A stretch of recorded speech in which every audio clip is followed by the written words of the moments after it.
Est-ce que le néo-réalisme italien a une influence sur vous? Ça a été important pour vous? Very important. Which I discovered in London. In fact, within a week of my arriving in London, I saw bicycle thieves in a double bill with A Night at the Opera. Very interesting double bill, I can tell you that, yes. And so it was a tremendous impact. And people, before I left for England, professional filmmakers here had told me that you cannot work on location. It is not possible. The light is out of control, your control. In the studio, it's under your control. You cannot work with non-professional actors. You cannot work with amateurs or people who have never faced the camera because they cannot act, and you cannot go to the trouble of teaching them. That would take a long time. But I saw that this is one man, De Sica, who had done that, exactly what I wanted to do. And if he can do it, why can't I? It was as simple as that. Est-ce qu'il y a un metteur en scène américain qui est important à vos yeux, qui a eu de l'influence sur vous? Not one, many. Once you wrote John Ford. Well, John Ford certainly was there.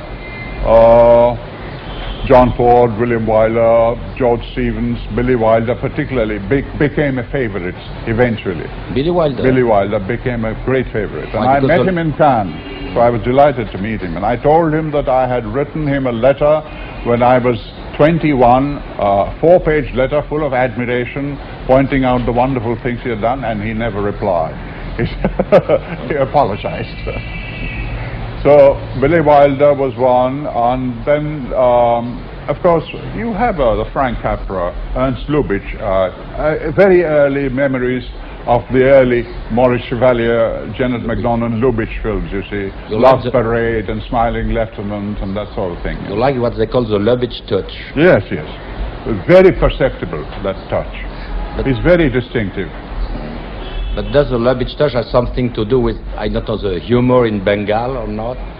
Or was it... Not really, I don't think so. What is humor in... But you know, I mean, it's universal. I mean, I laughed at it, being a Bengali. I laughed at it, so that he was using a language which was really understood everywhere. He was not thinking of just America or France or anything like that.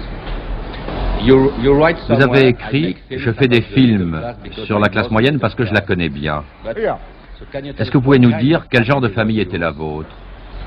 My family, actually, my grandfather came originally from what is now Bangladesh, from East Bengal.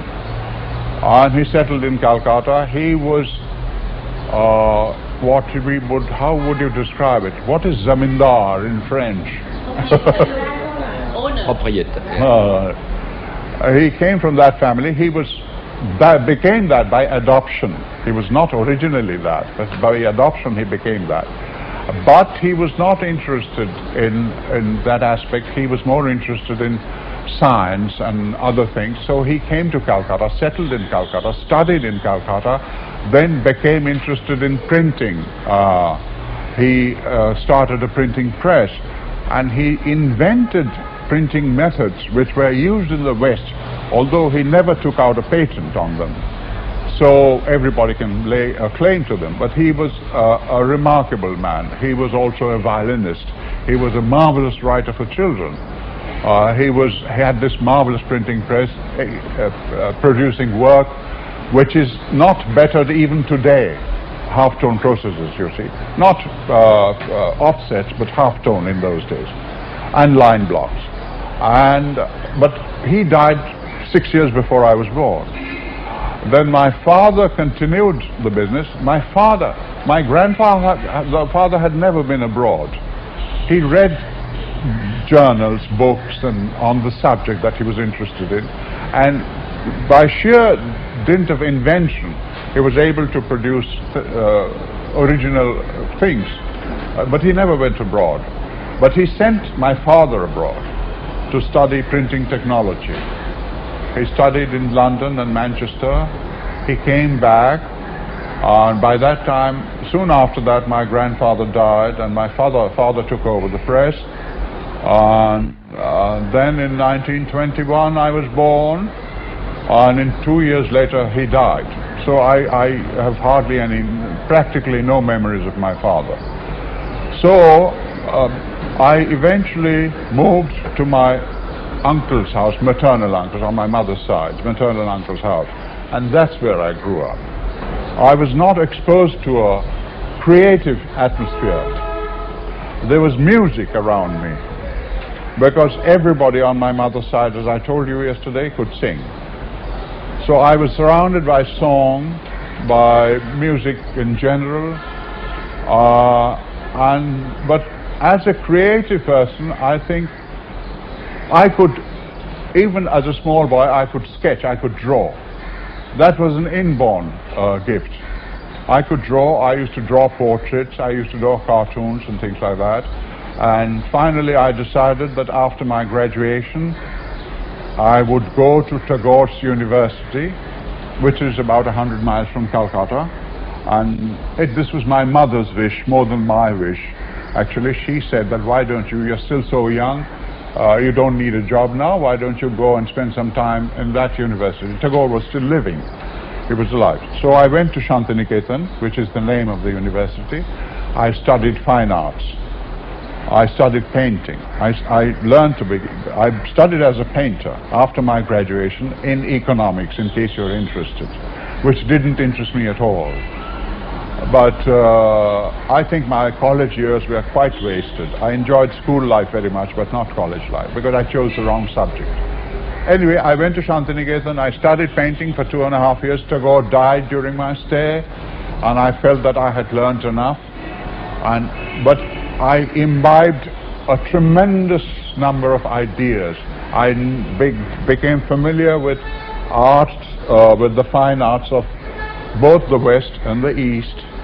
And I knew all the schools of painting, Eastern and Western. And there was a German professor who was teaching English.